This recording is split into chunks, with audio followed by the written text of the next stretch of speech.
Welcome to the latest episode of the Smarter Business Podcast. This episode is one of the last ones that we were able to record before the onset of the COVID pandemic. So enjoy this one in studio with Paul Greiner of vidwheel, Jack Greco, and Clark Dever of Techstars Buffalo. The three talk about agile planning, fostering a strong startup community in Buffalo, and Techstars itself. The conversation is great, especially if you're in the startup community. And if you like what you hear, share this with your friends. Well, thanks for coming out, guys. It's great to have you here. And let's just start by you introducing yourself, your organization, and a little bit about how you came to end up where you are. Cool. You want to go first? Sure. My name's Clark Dever. I'm the program director at Techstars in Buffalo. Longtime community organizer in Buffalo in the startup community. Been at it around 10 years as a volunteer. Founded companies, been the first employee in at a couple companies, done some entrepreneurship. So just kind of the wide background that I had between organizing events and people, and then my experience building things from 0 to 1 is kind of what brought me on board. Cool. I'm Jack Greco. I am the executive director and tag team partner of Clark for Techstars. I moved to Buffalo about 5 years ago. I was a co-founder of a local company called ACV Auctions. Prior to that, and even during that, really worked with and supported founders in Genesis activities. So starting the company, getting the company up and running. I wore a lot of different hats and played a lot of different roles. Involved in the community in a different way, probably much more one-on-one, where Clark was more of a instigator and a collaborator of larger groups. Really excited with some of the stuff we're doing at Techstars. Mm-hmm. Cool. Well, and we're both dads. That's important too. That's a part of your life, right? Yes. Small part. Yes. Cool. Yes. That takes up some time now and again, and energy. So Techstars, what's going on there? What do you do? Why should people care and come and get involved? Cool. So if you've heard of Techstars outside of what we're doing in Buffalo, you know it as a global accelerator network. So we have 50, something like a bunch of accelerators. Yeah. Worldwide. It's been around since the mid-2000s. Originally started out in Boulder, Colorado. So that's like Techstars proper. An accelerator, think of it like a dense 3-month period that if you're lucky enough to get in, you greatly accelerate your business. So, you're talking about smarter business in this podcast. It's kind of dousing you with a whole bunch of different intelligence. A lot of it really is founded around mentorship. Mm-hmm. So that's Techstars proper. We're kind of upstream activity from that. We're working on this. We're actually first of its kind doing this thing called ecosystem development. Okay. So ecosystem development is trying to make the kind of fertile earth that you need in order to put all the right components around an environment where a founder can be successful. So think about like networking resources and helping develop the underdeveloped ones. I don't know what you want to. Yeah. Just smarter business, going back to kind of the idea behind an accelerator is it would take you 2 years of stumbling through life to accomplish what you can do in 3 months with really intensive mentorship and hard work that's guided by that mentorship.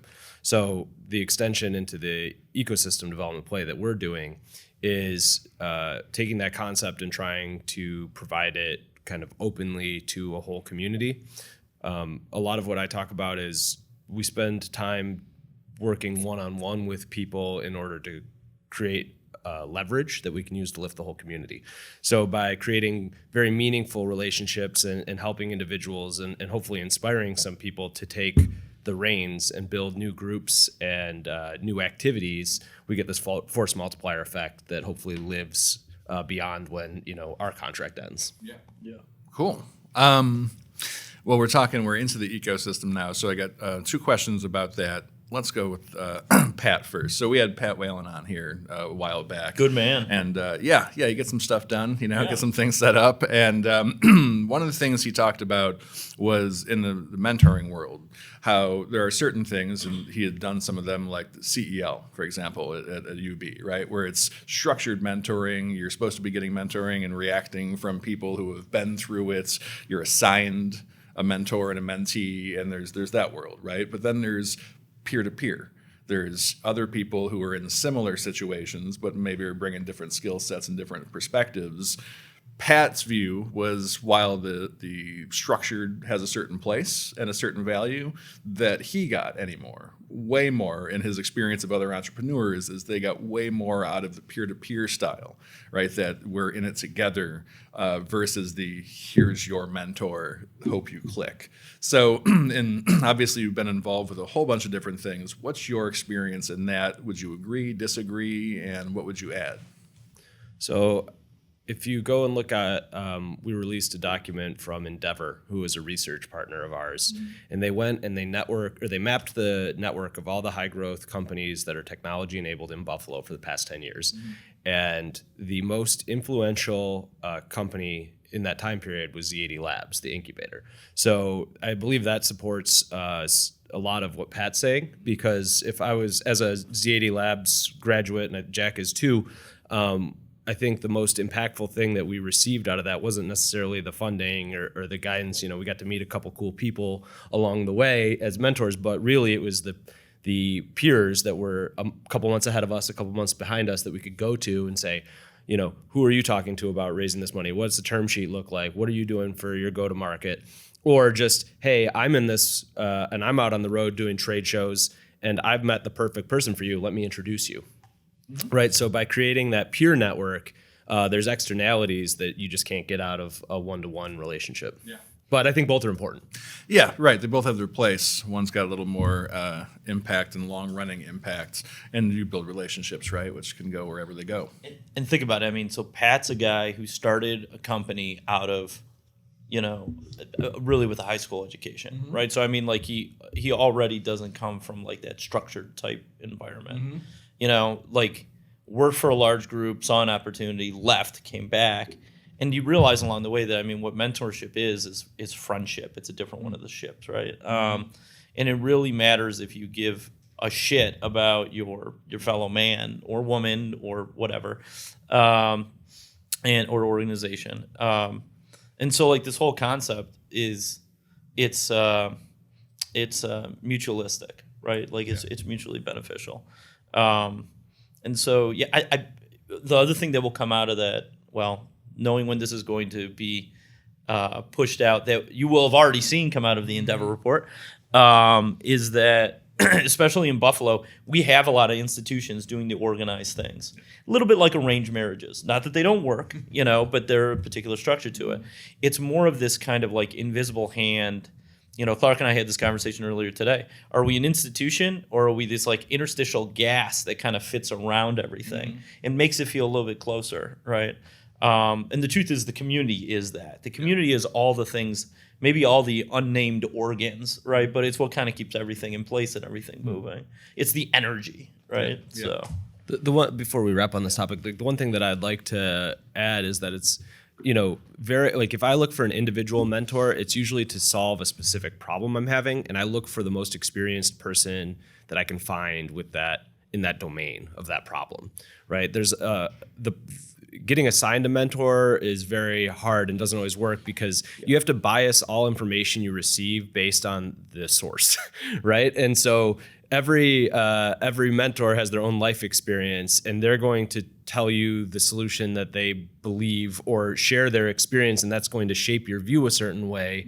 Because good mentorship is very Socratic, and it's asking questions. It's not just descriptive. You know, it's like, here's an experience I had that was similar. So I think it's very important to consider the source and seek multiple sources, but you should try and find the most experienced person you can in that specific problem domain. That makes sense. World of ecosystem, let's talk a little bit about Open Coffee Club. So, our baby. Yes, and obviously we'll hit in on Buffalo, though we're sprouting up other ones as we speak here, and I know that it was brought back. So talk about what Open Coffee Club is and the process of bringing it back and what we have to look forward to, and knowing that when this actually comes will be a couple months down the road. So I'll take the history because I was there, and then Jack can talk about the current and future. The mutation. Yeah. So Open Coffee Club was started by Steve Poland officially, and it was about 2009, 2010 in there. And originally, it was a Google Groups mailing list, and we would send it out, and we would eat at Panero's, I think, and have coffee. And in general, we'd have somewhere between 10 and 15 people. At first, we started just talking about the startups in the Valley, in Boston, in New York. And we were all kind of waiting for our opportunity to either go there or for them to come here. And at some point, it just ticked like, well, no one's coming to save us, so fuck it, we better do it ourselves. And if you look at the founders of the Series A and later companies that are in existence, like the ACV and stuff, a lot of them have either been the first people in, or were the founders of those companies. So you have ACV, Coach Me Plus, Clearview Social. Like there's just a dozen companies, and I'm sure I'm missing a bunch. Heads Up was mine. That came out of that initial meeting. So when I look at where it's grown and what it's become since we left, I always hope that we're able to maintain the same ratio of founders of relatively successful startups and exceptionally successful startups to participants, because that would be amazing for Buffalo in like 5 or 10 years. So with this whole ecosystem development thing that popped up, we knew we needed an easy, open entrance that everybody could go into, right? We need a host is what we needed. And this concept, I had never got to go to Open Coffee Club before. To be honest, I had been bouncing in and out of Buffalo since 2009. I never even heard about it, right? That goes to show you how different some of the, both of us in this startup world, we'd both been in it the entire time, yet how disparate and isolated and siloed it was. So we said, hey, we need something. What about doing, one of these coffee meetups, right? Like Brad Feld has a book, and we read it, and in it talks about them doing it in Boulder, and we're like, well, why don't we do it here? Mm-hmm. And it wasn't existing. So this was, I think it was, you came on like the beginning of June, and it wasn't long after that. We just, at the time of recording this, we just did our 36th or 37th Open Coffee Club. And we said, hey, why not do this, right? So literally we randomly picked a coffee shop, which was Row House. At the time this is being heard, it will be, it'll be long gone, because we just had our last one there. But we said we want something that's open and inclusive. So, right, there's no sign up, there's no registration. It's literally just a bunch of people getting together. So one thing you'll notice, I bring this up, I don't know if Clark thinks this is much about what we do. We both were in fraternities at some point, and it's got a fraternal nature to it, right? Like you kind of come in, people go, what the hell's going on? And you say, just go with the flow, right? You've been to a bunch of them, so you know. Yeah. And the idea was just to have something fun and light and unstructured and brass and kind of crude, but that got to the point and that just delivered, calls to action, delivered impactful kind of vulnerable messages. Some people say it's become a little sermon-esque, even though it's been, the actual structure part of it's very small. Yeah. Right? It's an hour window where you come and you could just do whatever. And for the last 15 minutes of it, it's basically like, what's going on for that week, or who gives a shit about something, or what's good or what's bad. So what do you think of it? You've been to a bunch of them. Yeah, I've been to a few. My favorite part, and this is the part that actually gets kind of screwed up mostly because people treat it like a networking meeting, right? And I take some responsibility because a bunch of people who have seen my LinkedIn posts have then come in there and not gotten it. Johnny Huff got to get corrected in front of everybody by Clark 3 or 4 times like it was a workshop. It's like, sorry, bud, should have let you know. But the give and ask. Yeah. The don't come in here, don't bring the... I always make the joke we have like 1 billion financial advisors in Buffalo for some reason. I've never been in a city that has so little money and so many people who want to try to handle it for you. But to get away from that pitchy, even when it's social, like we're wandering around giving elevator pitch, to get out of that and actually be earnestly, what can I give as a human? And then do I have an ask that'll support what I'm doing, whatever my endeavor is? That kind of, altruism is a little hard, little big of a word for it, but I like that. I like that if we're going to talk business, we will talk business for sure. But like in a separate conversation, if we want to have a sales conversation, we can. But like, let's not do that shit here. We're here to connect and help each other as people and inside of a specific community. That's my favorite part. I don't know. So here's another question. How do you sustain that? Because you've already been bumping up against the okay, here come a sea of reps coming in, trying to pitch and do their thing. So okay, I think the community does it, right? Like Yeah. a lot of times, Jack It's and systematic. I focus people right now. This is actually a major problem that Jack and I are having. So I'm glad to address it to the audience. Is people look to us like we're leaders of the community. That's not what we are. We're collaborators, right? We have a little bit of resource, in the fact that we're both able to do this full time for the next couple of years, and we have a little bit of capital that we can throw at things to instigate them. But we're not the gatekeepers. We don't decide what a good event is or who's allowed or what the social mores of that event are. The community does, right? We've tried to provide some best practices to get us started. And, I am often the moderator, right? And I have to shepherd the culture a little bit, but that's really just because we're trying to transmit it until it becomes self-reinforcing, right? So the reason 100 and whatever people show up every week to Open Coffee is because it doesn't feel like any other networking event. Yeah. And so if you don't maintain that culture, that event dies.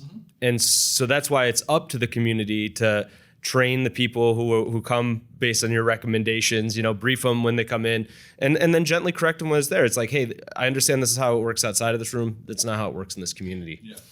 It's we're like this invisible hand that's supposed to just kind of like gently move people in the direction of least resistance, right? And the crowd responds to it. I mean, so we've done 37 of these. We've pushed at least 1,500 unique people through there. Unique, right? And I mean, like, there is not a week where we have 15 to 20 new people that have never gone there before, right? So it's like, how do those people get adopted? I can tell you, we kind of act a little bit like, party hosts. Hey, who are you? Nice to meet you. Shake your hand, or now with this coronavirus, elbow bump or headbutt or whatever you do now, right? But Spock. Right. I like that. Yeah. But it does. I mean, the whole point. So just to be clear, Techstars has a 3-year contract in Buffalo. Okay. We're at least a third into it. Yeah. Okay, let's just say that, right? I mean, that's pretty rough enough. So what we are trying to do is actually propagate the right type of essence and like foster like the empowerment that is going to last beyond us. Clark and I aren't going anywhere, right? We both have families in Buffalo. So like we're kind of powered up to do this right now. And at some point that invincibility star is going to wear off. So what can we get done? How far can we get? And what can we start to push? And a lot of it is empowering other people. That includes these types of events. So like the best thing is when the system corrects itself, right? Like if the body moves without a head, that's what you want, right? So, but it's funny. I mean, we've had people that came to the first couple. A good friend of mine from Rochester came. He goes, Jack, this is great. You should do it once a month. There's no way you're going to be able to sustain this. And I go, well, I'm going to see how well that works, right? And he came to one a couple weeks ago, and he was just like, holy shit. He's like, I met people from Buffalo, other people from Rochester, people from New York City, people that came down from Canada, people that came up from Pennsylvania, and a guy that was here from like Asia. Like he's like, we don't have this. And then what happens a couple weeks later? Rochester Open Coffee Club starts, right? And we don't instigate these. Like they spawn off, right? It's like a cactus when it grows a little baby cactus kind of falls down, right? Like it's one of those things. So Gremlins. Yeah. Right. So no, it's I mean, it's funny. Like some people, that's all they know about what Techstars is doing, and we're doing a lot more than that. Right. But it should be like it's the top of the funnel, right? Yeah. That's how we get you engaged in the startup community. Right.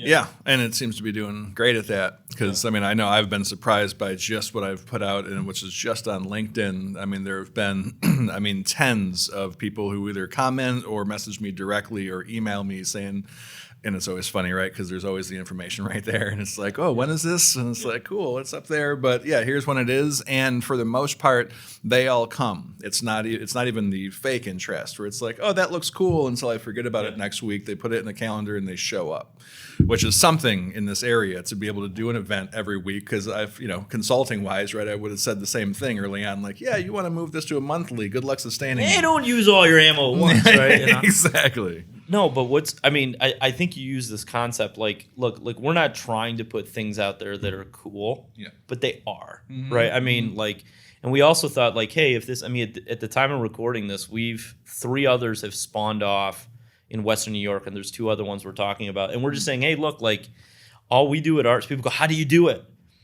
We find a place that lets us totally take it over. We buy a bunch of coffee and we invite and promote the heck out of it with like-minded individuals, right? It really starts with like there's a contagion aspect to this. So depending on where you start, it's kind of branches out from there. So it's like a game of Palinko. Yes. So Yeah, I think this came from the book Startup Communities by Brad Feld, right? He talks about how in Boulder that's what they used. It's the 4th pillar of the Boulder thesis, like have events that mix the entire entrepreneurial stack as frequently as possible, right? So the 4 pillars are, founders are the engine of the startup community, right? Without founders, there is no startup community because there are no startups. It's open and inclusive. Everyone's welcome. If you think you're a part of the startup community, you are, right? And then if you're not a founder, your job is to support founders, right? And that kind of points to your point, Paul, that like, okay, we get these service providers, how do we engage them? And I think we've already answered the question, but just to reiterate, it's about what can you give personally, right? What people don't understand is that founders are making a 5 or a 10-year bet, with all of their livelihood, all of their life energy. And so they appreciates like. So if you come in as a service provider trying to make your monthly, you're not going to find any traction there. There's no money for you. The service providers that do get the contracts are the ones that participate in the community. They give freely to the community. If you're a developer, if you're a videographer, you create content that supports the community using your skill set because you're playing the long-term bet. If I grow this and I am the person that has supported all these founders for a long time, I'm going to start getting referrals when people need stuff, right? And so that's the mindset. It's not, we don't expect you to make any money, but you have to play the game in the same way that the founders are playing the game. Right. Yeah. Yeah. Right? You got to be willing to invest in. Yeah. And so I think that's really the magic of it is that the heuristic is that we're all trying to build a better Buffalo and a better economic situation in this community. And we believe that this kind of weird power law thing of if we have 100 founders, we'll get 2 unicorns and $500 million companies or whatever. We're taking that bet. We're our own little VC fund as a community trying to drive these things to the next level. Yeah. So like when we look at professional service providers, we don't look at them as that, right? I mean, we look at them as parents, or we look at them as having some experience in something, or bastions of connections, right? So when you said that, so in chemistry, it's like dissolves like, right? And everything that doesn't dissolve falls out as a deposit or participant. Yeah. Yes, we both said that wrong at the same time. Yeah, we did. Yeah, no, it precipitates out, right? But like that's what kind of happens. I mean, so we have a guy who works for Josh Krieger that works for Aero Electronics, right? Josh one day said, "Hey, we're doing a lot of great things. No one's writing it down." And we said, "Okay, you want to write it down?" He goes, "Sure."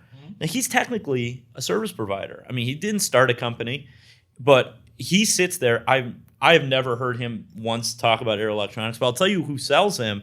I go, you should go talk to Josh. Right. This is why you should go talk to Josh. And you start to see this. It's almost like a game. Like people get into it. Like there's some hunger to be like, I want to meet you, and I want to be able to connect you with the 7 other people here that can do that. And so it's this self-assimilation, right, that starts to happen. So it's cool. And Clark did bring up one thing that's super important that I don't think we've hit on enough. Like founders are the core of this entire thing, but on the same note, like we're trying, so we do a lot of, when we talk about top of funnel, that's like people that haven't started their company who are just starting it, right? Obviously, if the funnel goes down, what happens is, there's a natural attrition or things get stuck. And then out the bottom, you get 1 or 2, whatever. But what you start to realize is that, we can impart a lot of the same ideals. Like we want there to be successful companies in Buffalo, but founders aren't there because they want to get filthy rich. Like founders are there because they actually care about people. So, it also gives us, I mean, this is, I don't know a better way to say this. It gives us the opportunity that when these companies are little sprouts, that they're growing in the right direction and they're going the right way. Like you could get quite a harvest off of like an organic, gnarly, tomato plant of which has no structure and destroys everything around it. Okay. I may or may not have been part of a company that, has grown very quickly and maybe not supported the community as much as it possibly could have. So we're just trying to make sure that there is the organic nature to things and there is some intelligent design about them at the same time. And when you mix those together, you get these beautiful environments and Goldilocks windows where companies can both be successful and can be positively benefiting the next company after them too, right? Like that's what we're trying to help promote. Like our little log is a kindling on a fire that hopefully burns for them, right? So, okay. Man, you want to say something? We're nailing the metaphors here. Well, this is what Jack spends time doing. He just impromptu comes up with interesting ways to say things. So one of the things that I see routinely in our community is people don't actually understand what a startup is, right? Mm-hmm. So, Paul, you're growing a thing. It's not a startup, right? Like a startup from day zero is built to scale to $100 million plus business in the next 5 years, right? So if your company doesn't look like that and doesn't have the potential to do that, it's not a startup, right? We love all entrepreneurs, solopreneurs that are contractors, consultants, people running small businesses. The world needs all that. We support that. And I view that as another kind of top of the funnel thing, right? If you've already shown that you're willing to take the risk and start a business, then you could be a founder. So I want to educate you, support you, because you might just be ignorant that this pathway exists. But if your company's not venture backable, for our term, it's not a startup. And a founder is different than an owner, right? Like a founder is an entrepreneur that's building a startup. Which is different, right? Like it's not an entrepreneur that's building a consulting practice. That's not a founder in our terminology, right? You can call yourself whatever you want. I'm not the word police, but when we say it, that's what we mean. Right. And so I think that's just some baseline knowledge that maybe the community as a whole hasn't heard before, and I think it's kind of important to define. No, that makes sense because these words get thrown around quite a bit, and entrepreneur is the catch-all for all these kinds of things, and it's the buzzword and entrepreneurial culture and all that kind of stuff. But knowing how, from your perspective, you're just defining what a startup and a founder and what that pathway is versus business owner, entrepreneur, solo guy. And I think the reason there's a difference and the reason that we classify them differently is that to be a founder is just a totally different life path than even like the stress of a small business or your own solo practice, because no one else on earth, that doesn't fall into that definition, takes a company from 0 to 1,000 employees in 5 years, right? While you're building the product, while you're figuring out your product market fit, while you're raising capital, like there's just nothing like it, right? And it's and that's why Jack says like founders aren't in it just to get money; they're in it for the community. They're in it because the thing that they want to exist, like they can't live without it, right? They go to bed thinking about it. They wake up thinking about it, and a lot of times when I get like, I have an app idea, and I sit down and we have this conversation, I go, is there anything else in your life you could do other than this? And if the answer is yes, then go do that. Right. Because this is a very, very hard road. And you have to have a level of commitment to it that is just, it needs to be self-reinforcing. But that's the important part of getting as many people in the community as we can, because the one thing, there's two things that increase the success of founders with startups. One is intensive mentorship, and two is a network of other founders. Because there's these key moments in every startup story. We do these things called founder stories. That's another thing that Techstars does, but they're founders only. So you wouldn't know about them unless you're a founder. And the first time you hear someone's story, the idea with founder stories is they give a history of a startup that wasn't the press releases. What was the real story behind how you went from 0 to $100 million before you exited. And the first time you hear one, it's novel. The 100th time you hear one, it's every other founder's story. And so putting all the founders together allow them to have those moments where when something bad happens that they can't tell their spouse, they can't tell their employees. Maybe they haven't even communicated to their board. They have someone that they can talk to, because you constantly have all this weight on your shoulders and no one to get information from to give you insights into. So that's where the mentorship and the network of founders is incredibly important to successfully starting a startup. Cool. Makes sense. All right. So question we always ask on this podcast is, what's one thing you've done, and we'll open this up a little bit, in maybe it's Techstars, maybe it's one of the businesses from the past, maybe it's a client's business or a mentee's business, one thing that you've done that's been key to making a business smarter, that's useful for folks watching. All right, so I'm a huge proponent of agile everything, right? And when I say agile, I mean you can implement it however you want, but it's basically plan your work in 2-week increments, because more than that, you're just wasting time thinking about things that aren't actually going to impact you. Do the work, and then do a retrospective on the work, right? So that meta-analysis of what went well, what went poorly, what can we change, or what controls can we put in place to make this more consistent, and then doing it again, right? So that iterative, but documented and introspective process will give you a velocity to your business that I haven't seen any other, workflow do. Cool. Nice. I would say 2 things. One, make sure you set your priorities ahead of time, and make sure you schedule around those priorities. I'm not just talking about the business. If anything, I'm saying everything else outside of the business, right? You're a father too, aren't you? Yeah. So making sure you understand where your faith comes in, where your family comes in, stuff like that. Because the truth is, there is a lot when it comes to, especially a startup, you don't control, right? You are a leaf in the wind a lot of times. And so you need to be okay with that. You need to understand it. There's that adage about, help me control what I can, and be okay with the things that I can't, and understand the difference. But if you don't do that, and I think you need to think about where the prioritization of, not just the community is like a lowercase kind of squishy word, right? Like the give, where does the give fit in?